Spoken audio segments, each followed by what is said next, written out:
there's many different conflicts that are going on in the world, and unfortunately, not all the conflicts are are getting a spotlight. Some of them are under the radar, like Sudan, and we need to raise our voice and get people around Montreal to find out what's going on in Sudan, because it's unfair for them, and the fact that we're privileged in living here, we need to raise out our voice, and it's free. Sudan is facing the world's largest displacement crisis and one of the deadliest humanitarian emergencies today. Since 2023, fighting between the Sudanese armed forces and the Rapid Support Forces has displaced over 14 million people, with 25 million now facing famine. The RSF seizure of El Fasher in October 2025 has led to mass killings, attacks on civilians, and growing evidence of genocide.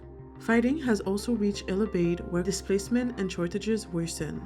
But despite the scale of the crisis, Sudan receives little global media attention.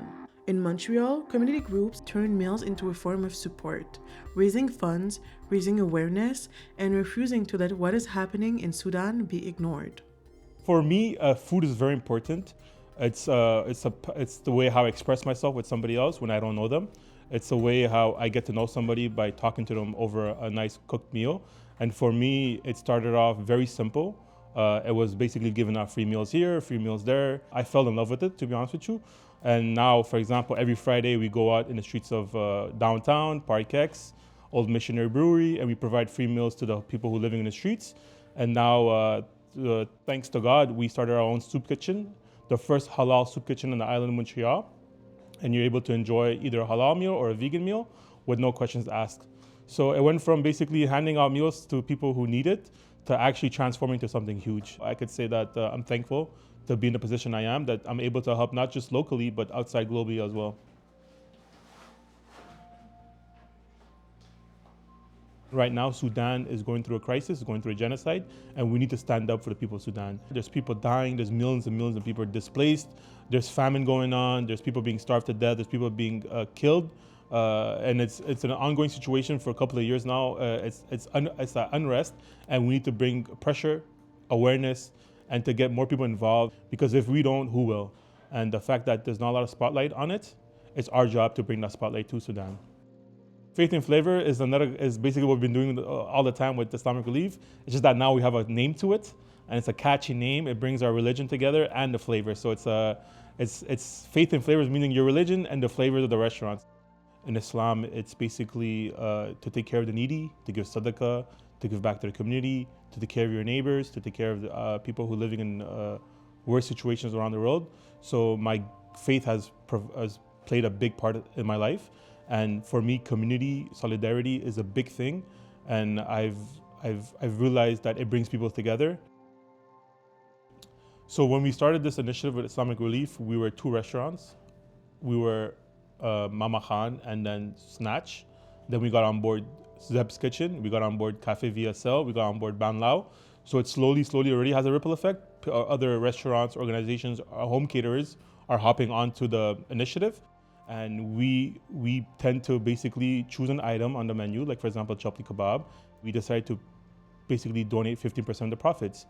It's something that we need to start doing more of a community, because it's an ongoing problem. We did the same exact similar program with Pakistan when the flood happened. So it's something that we tend to look for other countries that are in need and decide to give back. We've been doing this for the past 2 years with Palestine as well. So it's not something new. We've been doing it throughout the years. It's just that Sudan right now is going through a rough time, and we decided to pledge 15% of profits to Sudan. It's not a campaign that has a lot of spotlight. We're bringing the spotlight to the campaign and to the work and to what's going on in Sudan. So I'll be honest with you, it does not equal to orders. It's not like my restaurant started getting more busier than because I started in campaign. And to be honest, we don't mind, we don't care. For us is that whatever we can raise with the help of other restaurants is the goal. So for me, it's much bigger than just sales. For me, it's more about bringing the community in Montreal to fight for the greater good. We should think about our heart before our profit. So that's something we should be focusing on. If people want us to do more of it, we'd be more than happy to extend it. We'd love to donate more. Maybe we can do different types of initiatives. For example, this might last from 11 to 25.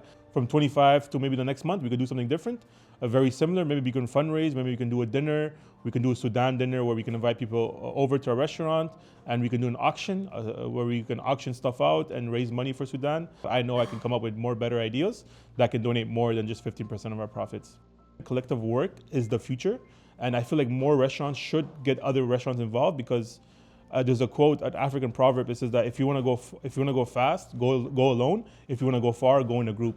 So that's the whole concept about it. It's about doing good work together, because together we're strong. Some people might think, oh, it's just $2. It's not gonna make a difference. But when you do $2 today, $2 tomorrow, and 100 people do $2, it becomes a lot of money. So if you can't talk about it, try donating. If you can't donate, talk about it. And it put pressure on your elected officials. That's the way you get things done. When we put our mind, when we put our heart in the right places, God does beautiful things. And hopefully, inshallah, the people of Sudan gets the peace, the blessings that they deserve, and to break this ongoing genocide and get the freedom they deserve. During the Sudan campaign, Mama Han raised over $150 in 2 weeks through their 15% initiative.